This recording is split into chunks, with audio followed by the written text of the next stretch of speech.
So in this video I'll show you how I create my Adirondack 46er peak tracker to keep track of the dates and all the mountains you've climbed up in the Adirondacks. Well, here I'm getting ready to get this piece of plywood ready for the laser cutter. This one will actually be a peak tracker, hopefully, as long as I don't mess it up again. It's just a standard Rust-Oleum dark walnut wood stain. Once I wet the cloth down, I just give it a good rub down. I kind of just rub it all in good and heavy to make sure it's nice and dark. And as you can see, get all around the edges, wipe it in, and eventually make it nice and uniform and finish up by going with the grain and against the grain to get it as dark as possible. The darker the better, because it makes the words and the names pop out a lot more. The darker the wood, when the laser engraver engraves the words on there, it takes away the stain, which makes it light again. So here it is, all finished up. Let it dry. No matter how many times, I have a very bad habit of going, oh, that part looks too light. So then I wipe it, and then it makes it worse. And I gotta wipe it again, and it's better. And I find another spot, and I repeat the process until finally I just slap myself and say, let it go. So yeah, I'm gonna take this over, set it on the drying rack, let it dry an hour or two while the engraver's cutting the other layer. That's how it starts. Well, getting ready to set up the top layer. Another 80K peak tracker. That one's just about finished up. So I'm gonna put into the laser cutter and get that all cut out and show you the other steps. You can see I got my program all up here.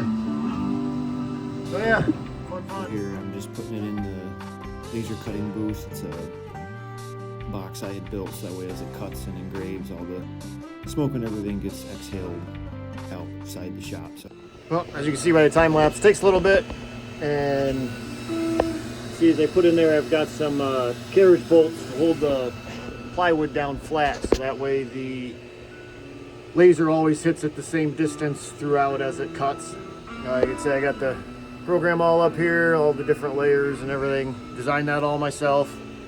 So yeah, get this thing up and going, get it centered, ready to rip. So here you can see it tracing out, and then starting, once I close the lid, starting to do all the engraving.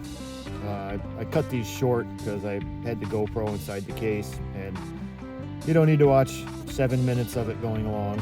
So here it's kind of tough to see, but pretty much everything's engraved, and you'll see the laser engraver actually start to slow down. That's when the power goes up to the full 30 watt right here. There you go. And now it's actually cutting through the plywood and cutting out the mountains out of the whole thing. And there you can see they're all cut out, and now it'll go around, make the final pass for the complete outline of it.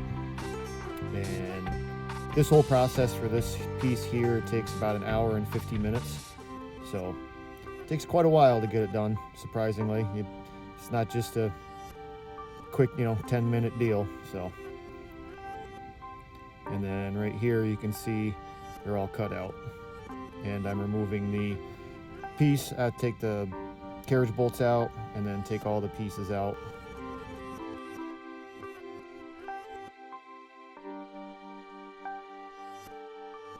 So I get all the pieces out. I got to vacuum out all the little pieces that got cut off and everything else, and get it set up to cut the next layer. It's always good to do this so that way there's no pieces underneath the next layer that's going to get cut, because when the laser burns through the plywood, if there's other pieces underneath, it could reflect and burn the back side of it and cause holes and everything else. So now to vacuum. Now I take the next sheet of plywood, stick it in there, and do the second layer, which will take another hour and a half to 2 hours, depending. So, yep, slow process, but it gets it done and it ends up looking nice. So. Yep, put the next layer in, lock it down with the carriage bolt so it's nice and flat. Get it slid up and centered in position, and it's good to go again. All the pieces out. As you can see, of course, they got like black soot and everything on them from being in the laser engraver. So the next step is I take all of these and take a wire brush, brush all the soot off of them. That's why I stack them up each side. That way there's really nothing coming off. And then I have this. These are a couple old things that I had made up that I messed up. I did a typo. So I just take these and I lay them all in order. So that way when it comes time to do the glue together for the white side and this side, they're all in order and I don't have to sit there and try and punt all over for them. So that's the next step. Go through all these and do all 46 of them all the way through. Ah, the joys. And then once I'm done with that, I also do the actual face part. Got to be careful I don't lose these pieces. They're down here. But I got to go through and scruff all them out because of the little pieces, as you see, falling out, because you don't want them stuck in there when you glue them all together. So, fun.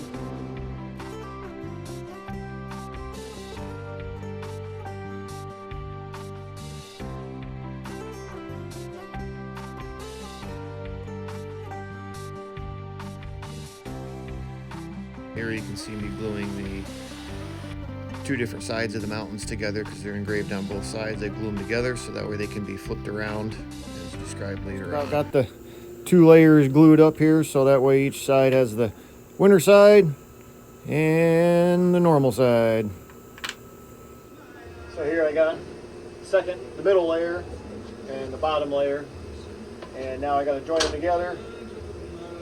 And you already saw me do the top layer, but glue these one layer at a time. Flip this over.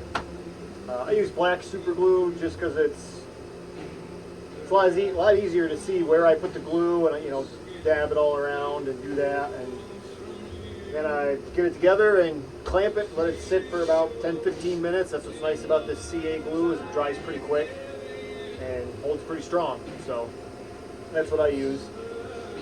So yeah, get to it.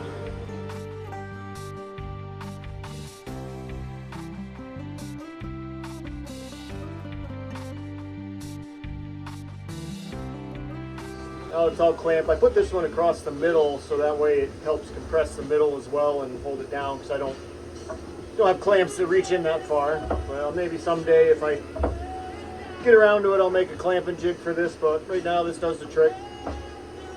Now I just let this sit for 10-15 minutes, and then I'll take the top layer, put it on top of that, glue it down, and put the letters in, which is the tricky part.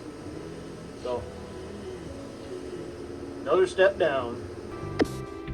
So here you can see me placing the letters with the super glue and tweezers, and I do this instead of just engraving the ADK 46ers on there. It gives a little more depth and makes it look a little better. It's tricky and can be a pain in the butt, but it's worth it in the end. It gives it a lot more character.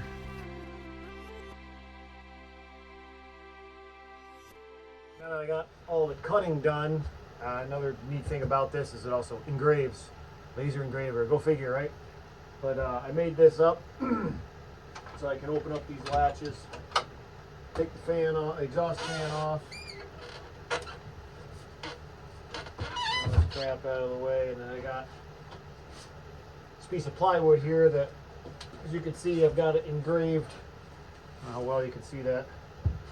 Got it engraved so I know exactly where to put the peak trackers down to put all of the 46 peaks on the back, in order to be able to write down each date as you complete them, or when you completed them, and then also the your 46er number once you register it with the state when you're done.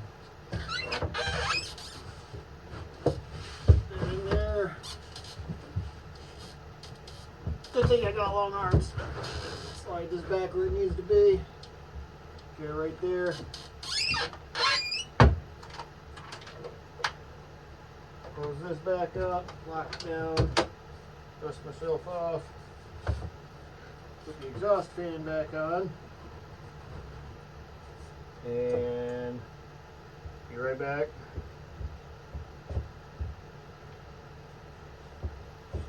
This one's all done. Just got to do the inscribing on the back and then put the final coat of finish on it. So we'll put that in there, get it lined up with the outline, you know, within reason, of course. There we go. And then I just bring up the program file that I have of all the names on the back and set it to engrave. Fun. Last step, just as long as it doesn't mess up. I've had this hose catch it and spin it and completely ruin it on the last step. And after you put 3 hours into a thing like this, only to have it mess up on the last step, it's extremely frustrating. So fingers crossed it doesn't happen this time. Well, there it is, all finished up. Got the QR code, my logo, of course trail marker up there, Adirondack 46er spot for when you complete it, and a line for every date for every peak that you complete. Get this one out, get the last coat of finish on the back, and it'll be ready to go. Oh, and also I usually put a wall hanger mount up here, which I'll, you know, of course add that to the video later on. Now that the finish is on the back, I do the last step here and mount the wall hanger mount on the back, and it'll be ready to go and head off to its new home. It'll hang on the wall, minus the dust, of course. It's a nice wipe down. And then over here I got the pieces. So as you complete each peak, each little mountain's got its name on it. Let's see, where's Blake? 3960. So, boom. Once you climb Blake, put it in there. And then if you decide to go and do the winter, you can flip it around. And then you got the white mountain. So that way you know you did it in the winter time. So yeah, that's how I do the peak trackers. Hope you liked the video. It's my first one. Takes a lot to try to remember to hit record and to fight and try and find a place to put the camera and everything else, but at least everybody can see now that this isn't just a throw a couple pieces of wood in a laser cutter and let that thing do all the work. There's actually a lot entailed in these. I do make these to order, and I do offer custom laser engraving on the back if you want somebody's name, a custom quote, anything like that. I've done that before for other clients, so let me know. And all I can say is thanks for watching, and happy hiking, and stay tuned for the next video.